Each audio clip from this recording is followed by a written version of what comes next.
Bapak Ibu, saudara sekalian, kita mendengarkan firman Tuhan pada hari ini dalam kitab Amos pasal 9 ayatnya yang ke-11 hingga ayat ke-15. Demikian dikatakan, pada hari itu aku akan mendirikan kembali pondok Daud yang telah roboh. Aku akan menutup pecahan dindingnya dan akan mendirikan kembali reruntuhannya. Aku akan membangunnya kembali seperti di zaman dahulu kala, supaya mereka menguasai sisa-sisa bangsa Edom dan segala bangsa yang kusebut milikku. Demikianlah firman Tuhan yang melakukan hal ini. Sesungguhnya waktu akan datang, demikianlah firman Tuhan, bahwa pembajak akan tepat menyusul penuai dan penggirik buah anggur penabur benih. Gunung-gunung akan meniriskan anggur baru dan segala bukit akan kebanjiran.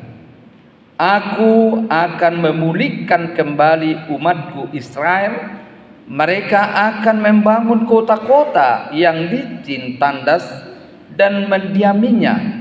Mereka akan menanami kebun-kebun anggur dan minum anggurnya.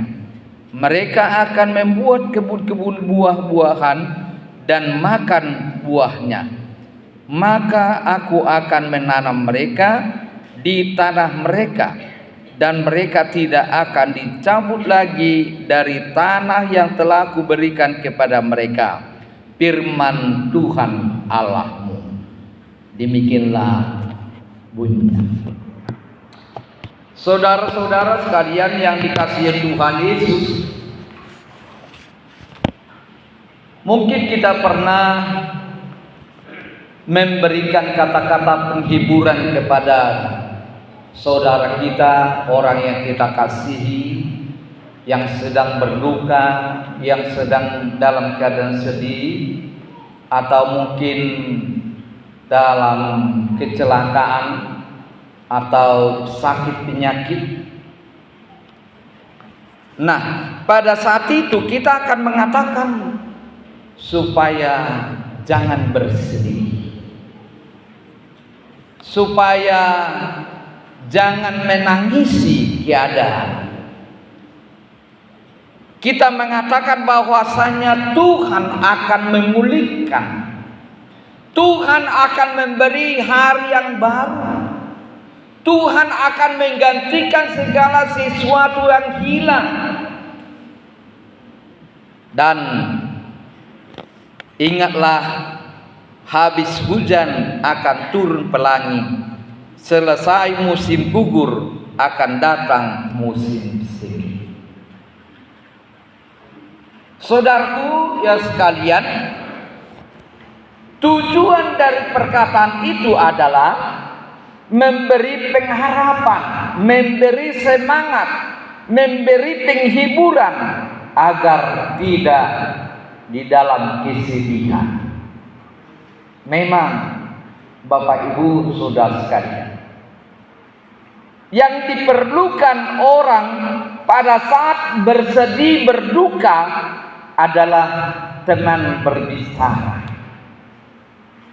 teman berbagi, teman penyemangat, idola nadi pangilu muai. Oleh karena itu Bapak Ibu saudara sekalian, ada di negara Amerika, di siaran radio,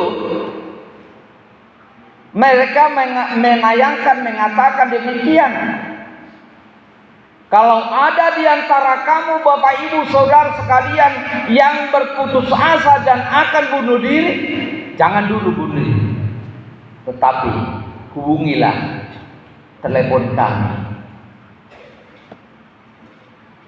Maka setelah berbicara akan ada penyemangat, akan ada suasana, akan ada kesejukan batin di dalam dirinya.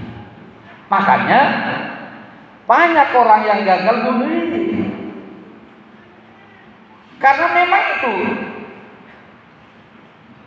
yang sangat diperlukan dari orang yang mengalami kesedihan adalah teman berbicara, teman berbagi. Nah, Bapak Ibu Saudara sekalian, seperti itulah yang terjadi di dalam firman Tuhan pada hari ini, di mana Allah memanggil Amos untuk bernubuat di tengah-tengah Israel. Amos dipanggil dengan khusus untuk menubuatkan hukuman Tuhan kepada umatnya. Tetapi kita lihat keadaan Israel pada zaman Jerobeam yang kedua, bahwasanya kehidupan umat Tuhan pada saat itu makmur, ekonominya naik. Tetapi celakanya adalah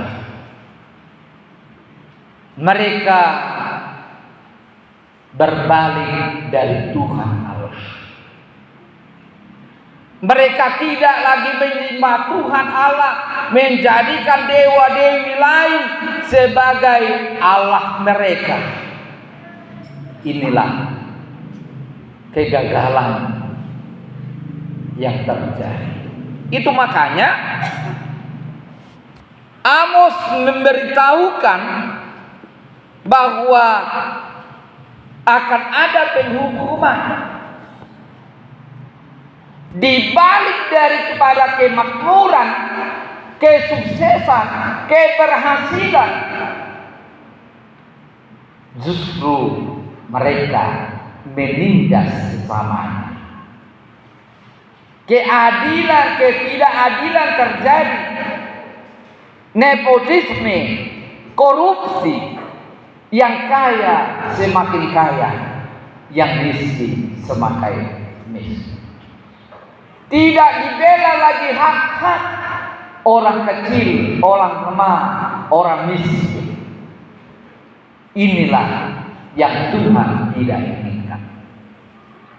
Nah, oleh karena itu Bapak Ibu Saudara sekalian, firman ini mengatakan akan terjadi penghukuman kalau mereka tidak berbalik, kalau mereka tidak berubah, diperbaharui. Seperti nama minggu kita hari ini, debata pai baru nggoluni wangsona, Tuhan memulihkan umatnya. Bapak Ibu Saudara sekalian, di samping daripada berita penghukuman itu, Tuhan mengatakan, aku sendiri yang akan memulihkan keadaan umatku. Aku sendiri akan memperbarui kehidupan umatku. Dan itu dikatakan di ayat 11. Pada hari itu aku akan mendirikan kembali pondok Daud yang telah roboh. Aku akan menutup pecahan dindingnya dan akan mendirikan kembali reruntuhannya. Aku akan membangunnya kembali seperti di zaman dahulu kala. Debakado na paulakon na memulihkan keadaan di bangsoi. Jala berdampak doi tu bangsona asing ima bangso Edo. Dia mau kadongan sapor siaut, molo taida tupukon, molo di abolok kon debata, molo di debata bangsonei, da debatai sadiri, napa ulak kon golu ni bangsoi, napa ture kon nasida, ido didok nakim. Di ayat sapulu sada, sapu dolu, saploba